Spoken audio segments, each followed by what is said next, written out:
मंदिर लोकार्पण सोहळा रत्नागिरी जिल्ह्यात लाईव्ह दाखवला जाणार असल्याची घोषणा उदय सामंत यांनी केली आहे। जिल्ह्यातील 846 गावातील ग्राम मंदिरामध्ये राम मंदिर उत्सव सोहळा साजरा केला जाणार आहे आणि जनतेने देखील गुढी उभारून हा लोकार्पण सोहळा साजरा करावा असं आवाहन उदय सामंत यांनी केलं। उदय सामंत यांनी राम मंदिर लोकार्पण दिनी गुढी उभारण्याचं आवाहन केलंय। त्यावर संजय राऊत यांनी टीका केली। आम्ही अच्छे दिन आणू शकलो नाही, आम्ही लडाखमध्ये घुसलेल्या चीनला बाहेर काढू शकलो नाही, हे त्या गुढीवर लिहिलं पाहिजे अशी टीका राऊतांनी केली आहे। भाजपा हा पक्ष नसून इव्हेंट मॅनेजमेंट कंपनी असल्याचा टोला देखील त्यांनी लगावला।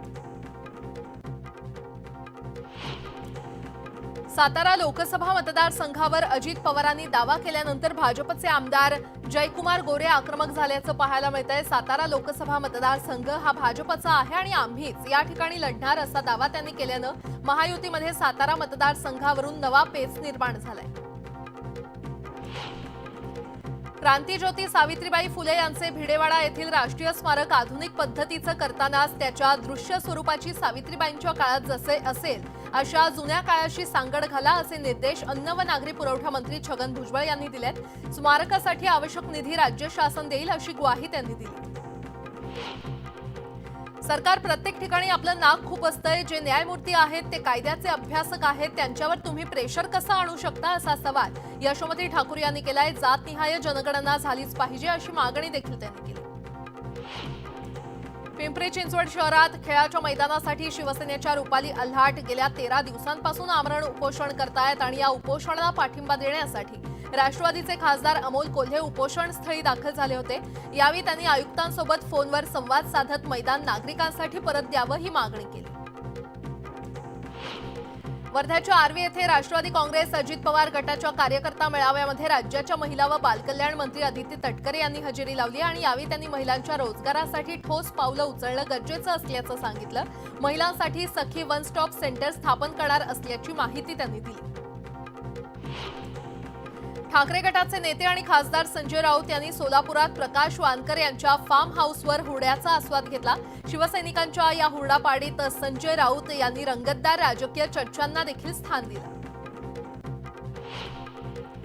वर्ध्याच्या सेवाग्राम येथील महात्मा गांधी यांच्या बापू कुटी आश्रमाला महिला आणि बाल कल्याण मंत्री अदिती तटकरे यांनी भेट दिली। यावेळी मंत्री अदिती तटकरे यांनी परिसराची पाहणी करत आश्रमाचा आढावा घेतला।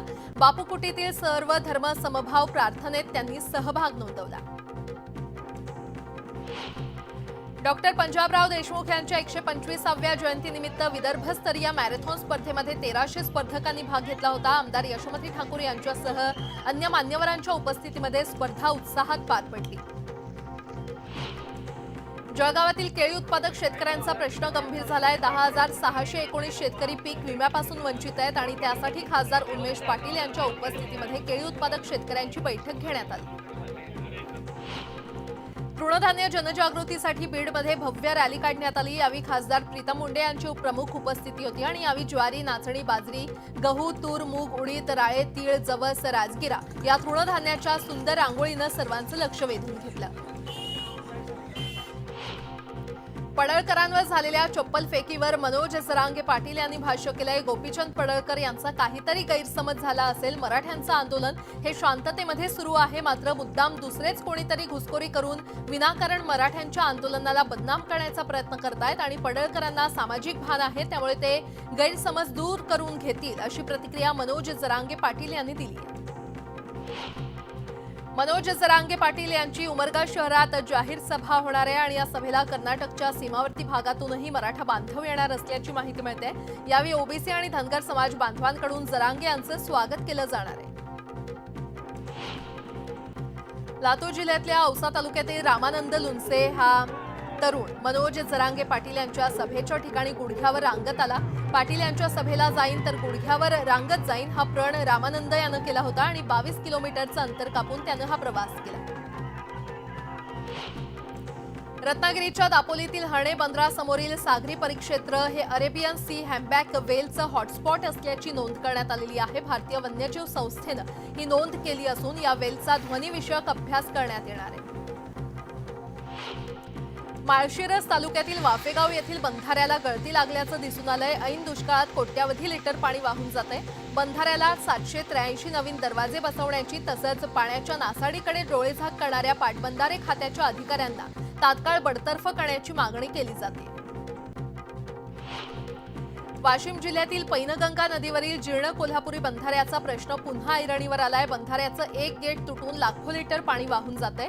या गेटची दुरुस्ती करण्यासाठी पूर्ण बंधारा रिकामा करण्याची नामुष्की जलसंधारण विभागावर ओढवली असून हा कोल्हापुरी बंधारा पूर्णतः कोरडा पडून शेती सिंचन होणार नसल्यानं शेतकऱ्यांमधून संताप व्यक्त होतोय।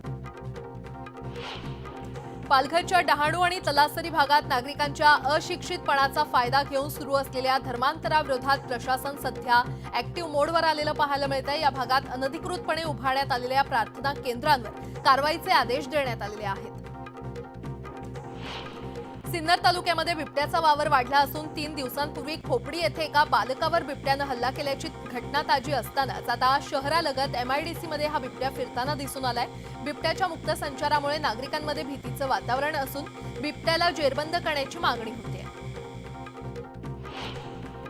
जालन्यातून जाणाऱ्या धुळे सोलापूर महामार्गावर ओबीसी समाजाच्या वतीनं रास्ता रोको करण्यात आला। पडळकरांवर झालेल्या चप्पल फेकीचा निषेधार्थ हे आंदोलन करण्यात आलं आणि संतापलेल्या ओबीसी समाजाच्या वतीनं जिल्ह्यातील अनेक गावांमध्ये बंद देखील पुकारण्यात आला। नाशिकहून संभाजीनगरला जाणाऱ्या शिवशाही बसला आग लागली। चालत्या बसनं अचानक पेट घेतल्यानं मोठा गोंधळ उडाला। स्थानिक नागरिक आणि आपत्ती व्यवस्थापन समिती पथकातील सदस्यांनी प्रवाशांना सुखरूप बाहेर काढल्यानं मोठा अनर्थ टळला। सुदैवानं या आगीमध्ये कोणतीही जीवितहानी झाली नाही, मात्र शिवशाही बस पूर्णपणे जळून खाक झाली। अकोल्यातील अकोट फैल परिसरात एका बंद फ्लॅटला अचानक आग लागली आणि या फ्लॅटमध्ये वीज किंवा गॅस सिलेंडर तसंच ज्वलनशील कोणतीही वस्तू नसताना आग लागली असा प्रश्न उपस्थित केला जातोय। सांगलीतील ऊस दर आंदोलन चिघळण्याची शक्यता वर्तवण्यात येते। स्वाभिमानी शेतकरी संघटनेचे कार्यकर्ते पुन्हा आक्रमक होऊन कारखान्याच्या गेटवर चढून आत घुसण्याचा प्रयत्न करतायत। पोलिसांना जुगारून वसंतदादा कारखान्याच्या गेटवर हे कार्यकर्ते चढल्याचं पाहायला मिळालं। वसंतदादा साखर कारखान्यासमोर खासदार राजू शेट्टी यांच्या नेतृत्वाखाली ठिय्या आंदोलन सुरू करण्यात आलं। स्वतः राजू शेट्टी या ठिकाणी कारखान्याच्या गेट समोर ठाण मांडून बसले होते आणि जोपर्यंत ऊस दराचा निर्णय होत नाही तोपर्यंत इथून उठणार नाही अशी भूमिका राजू शेट्टींनी घेतली आहे। तसंच जयंत पाटील आणि विश्वजित कदम यांच्यामुळे शेतकऱ्यांना दर मिळत नाही असा आरोप देखील त्यांनी केला। दूध दरवाढीसाठी ग्रामीण भागात अजूनही आंदोलनाची धग कायम आहे। रयत क्रांती संघटनेच्या वतीनं पंढरपूर तालुक्यातील तारापूर येथे रास्ता रोको करण्यात आला। गाईला दुधाचा अभिषेक करून सरकारचा निषेध करण्यात आला। छत्रपती संभाजीनगर तालुक्यातील आडगाव बुद्रुकमध्ये शेतकऱ्यांनी रस्त्यावर दूध ओतून सरकारचा निषेध केला। दुधाला फक्त 23 रुपये भाव मिळतो, तो 40 रुपये व्हावा अशी मागणी त्यांची आहे आणि अधिवेशनात हा मुद्दा मांडला नाही तर तीव्र आंदोलनाचा इशारा देण्यात आलाय। केंद्र सरकारनं कांदा निर्यात बंदी केल्यानं कांद्याच्या दरात मोठ्या प्रमाणात घसरण झाली आहे। चाळीसगाव बाजार समितीमध्ये कांद्याचे भाव 600 रुपयांनी घसरलेले आहेत आणि त्यामुळे शेतकरी अडचणीत आले। केंद्रानं कांदा निर्यातीवर बंदी घातल्यामुळे लासलगाव मनमाडसह नाशिक जिल्ह्यातील सर्व बाजार समित्यांमध्ये सलग तिसऱ्या दिवशी देखील लिलाव ठप्प आहे आणि त्यामुळे साठवून ठेवलेला कांदा खराब होण्याच्या भीतीनं शेतकरी हवालदिल झाले आहेत। दुसरीकडे मुंबई बंदरावर निर्यात दरांचे 171 कंटेनर अडकून पडल्याची माहिती मिळते। केंद्र सरकारनं कांदा निर्यात बंदीचा निर्णय घेतल्याच्या विरोधात जिल्ह्यातील बाजार समित्यांमध्ये कामकाज ठप्प करण्यात आलं आहे। या प्रकरणी सहकार विभाग ऍक्शन मोडवर आलं असून सलग 3 दिवसांच्या वर बाजार समित्या बंद राहिल्यास परवाने रद्द केले जाणार आहेत। जालन्याच्या अंबड शहरात काही दुकानांवर दगडफेक झाल्याची माहिती मिळते। पडळकरांवरील चप्पल फेकीनंतर धनगर समाजाकडून कडकडीत बंद पाळण्यात येतोय। बंद दरम्यान काही दुकानं सुरू असल्यानं दगडफेक झाल्याची माहिती मिळते। जालन्यातील अंबड पैठण महामार्गावर टायर जाळून धनगर समाजानं रास्ता रोको केला। गोपीचंद पडळकरांवर झालेल्या चप्पल फेकीचा निषेध करत हे आंदोलन करण्यात आलं। गोपीचंद पडळकर यांच्यावर झालेल्या चप्पल फेकीचे पडसाद बुलढाण्यात दिसून आले। सिंदखेड राजा इथे धनगर समाजानं रास्ता रोको करत या हल्ल्याचा निषेध केला। न्यायमूर्ती शिंदे समितीच्या आढावा बैठकीत जात नोंदींच्या पुराव्याबाबत सविस्तर चर्चा झाल्याची माहिती मिळते। यावेळी पुणे विभागातील 5ही जिल्ह्यांचा आढावा घेण्यात आलाय। या कुणबी जातींच्या नोंदींची आकडेवारी तुर्तास जाहीर करण्यास मनाई करण्यात आली आहे। मनोज जरांगे पाटील यांची चौथ्या टप्प्यातील समारोप सभा ही बीड जिल्ह्यामध्ये होणार आहे। 12 डिसेंबर रोजी केज तालुक्यातील बोरीसावरगाव इथे 145 एकरावर होणाऱ्या या सभेची मराठा समाज बांधवांकडून जोरदार तयारी करण्यात आलेली आहे। जीवघेणी वाहतूक कोंडी आणि प्रलंबित उड्डाण पुलाच्या प्रश्नावर लक्ष वेधून घेण्यासाठी कात्रज विकास आघाडीनं अनोखं आंदोलन केलं। हातात संदेश असलेला बोर्ड घेऊन प्रतिकात्मक यमराजाची खऱ्या-खुऱ्या रेड्यावर आलेली स्वारी सगळ्यांचं लक्ष वेधून घेत होती। तारापूर एमआयडीसी मधील कंपन्यांमधून मोठ्या प्रमाणावर रासायनिक सांडपाणी सोडण्यात येत असल्यानं आक्रमक झालेल्या स्थानिकांनी थेट महाराष्ट्र प्रदूषण नियंत्रण मंडळाच्या कार्यालयात जात अधिकाऱ्यांना घेराव घालत धारेवर धरलं। प्रदूषण करणाऱ्या कारखान्यांवर कारवाईची मागणी करण्यात आली। एसटी चालवताना चालकांना मोबाईल वापरण्यास बंदी करण्यात आली आहे। एसटी चालवताना मोबाईल कंडक्टरकडे जमा करावा असे आदेश देण्यात आले। दुसरीकडे या आदेशानं एसटी चालकांमध्ये नाराजी व्यक्त होते। नंदुरबारचे दिव्यांग पावरा यांची बातमी प्रसारित झाल्यानंतर आता दानशूर व्यक्ती त्यांच्या मदतीसाठी पुढे येताना दिसून येत आहेत। त्यांच्यासाठी व्हीलचेअर, दिव्यांग काठी आणि उबदार कपडे देण्यात आलेले आहेत। दुसरीकडे शासनाकडून मदत होत नसल्यानं नाराजी व्यक्त होती। गोंदिया जिल्ह्यामध्ये पोलीस, परिवहन आणि शिक्षण विभाग यांच्या संयुक्त विद्यमानं 1 दिवसीय कार्यशाळा संपन्न करण्यात आली। या कार्यशाळेमध्ये शिक्षण विभागातील बसमधील परिवहन व्यवस्था, शिक्षकांना पोक्सो कायद्याची माहिती, स्कूल बस विषयी नियमांची माहिती देण्यात आली। भाषिक मर्यादांमुळे शिक्षणाच्या प्रवाहापासून दूर राहणाऱ्या कोलाम समाजातील 2,500 विद्यार्थ्यांसाठी यवतमाळच्या घाटंजी येथे कोलामी भाषा कोशचं अनावरण करण्यात आलं। प्राथमिक शाळेतील विद्यार्थ्यांच्या अभ्यास गरजांचा विचार करून या राईज फाउंडेशननं भाषा कोशची निर्मिती केलेली आहे। जायकवाडी प्रकल्पाच्या नाथसागर धरणात नाशिक आणि नगर जिल्ह्यातील धरणातून सोडण्यात आलेल्या पाण्याची आवक बंद झालेली आहे। 8.60 टीएमसी पैकी 5.62 टीएमसी पाणी आल्यानं धरणाची पाणी पातळी 7% वाढली असून एकूण पाणी साठा 45% गेलाय। जळगावच्या बोदवड तालुक्यात अवकाळी पावसानं कपाशीवर बोंडअळीचा मोठ्या प्रमाणात प्रादुर्भाव झाला होता आणि या कापसाला खासगी व्यापाऱ्यांकडून फक्त 2,000चा भाव मिळतोय। या पैशातून कापूस वेचणीचा खर्चही निघत नसल्यानं शेतकरी हवालदिल झाले।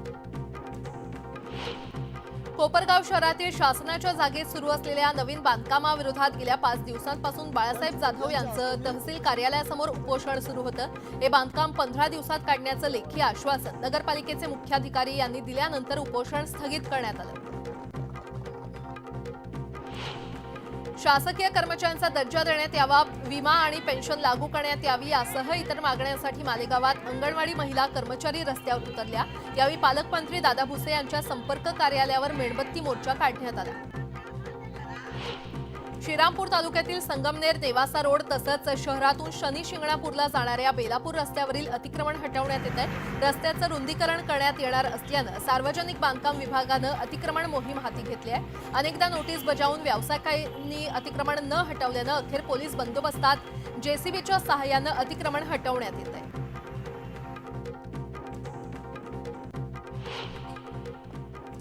यासोबतच इतरही काही